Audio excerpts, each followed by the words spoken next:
Buonasera e ben ritrovati con l'informazione flash di New Sicilia. Vediamo insieme i titoli più rilevanti del pomeriggio. Ponte sullo Stretto, l'obiettivo è quello di iniziare i lavori nella primavera del 2025 e finirli nel 2027. Lo ha annunciato il ministro Matteo Salvini a margine di una visita ai cantieri del progetto unico a Genova.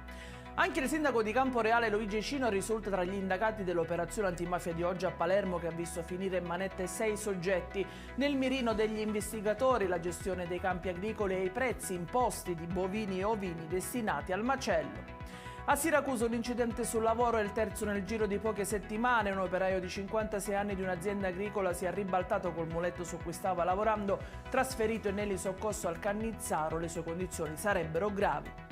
Io ho sbagliato perché ho alzato le mani, ma la maestra non è stata da meno, anzi si facciano un esame di coscienza. Sono le parole della madre protagonista di un'aggressione ai danni di 2 maestre della scuola Petrarca di Catania, una finita in ospedale con una prognosi di 7 giorni, l'altra con ferite lievi e senza bisogno di cure ospedaliere. Intanto proseguono le indagini dei carabinieri per far luce sulla vicenda.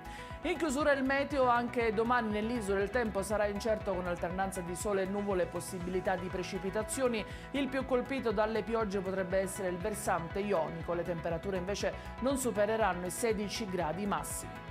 Ed è tutto per queste edizioni, vi ricordo come sempre che i dettagli su queste notizie li trovate sul nostro sito www.newsicilia.it e sui nostri canali social. Grazie per averci seguito, vi auguro una buona serata e vi ricordo l'appuntamento domani alle 13:30 con gli aggiornamenti più importanti della mattina. Arrivederci.